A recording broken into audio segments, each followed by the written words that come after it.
So, ayan guys, nagpiprito ako ng Shanghai. Ayan. Hiniwa ko lang siya guys. Ayan. Kasi, baka hindi magkasya dito sa kawali ko. So, pinutol ko sa gitna. Ayan guys, nagprito na. Hawakan.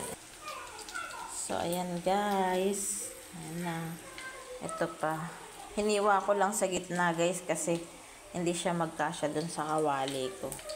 Tapos yung iba nito guys, nilagay ko lang sa rep. Kasi para pag gusto namin magluto, kukuha na lang. 21 pieces po yung nagawa ko kasi niyan guys. Ayan. Sarap. Shanghai. Pork Shanghai po pala yan guys. Ayan. Luto lang natin to. Para kami kumain na. So, ayan na guys, yung mga naprito ko. Ayan. So, ito pa yung iba.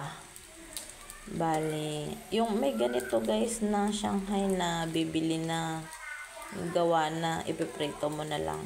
Kaso, ako gusto ko yung ako yung gagawa kasi mas maano mo yung lasang gusto mo, tapos mas makakatipid ka pa at mas marami kang magagawa pag ikaw yung gagawa ng iyong food.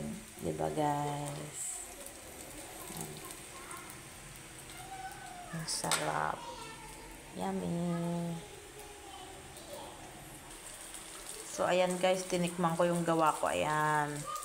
Nagluluto pa lang ako pero napakain na ako. Ang sarap guys. Ang sarap. Yummy.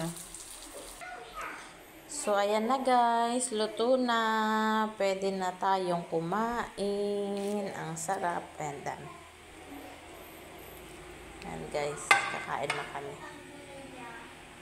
Bye-bye.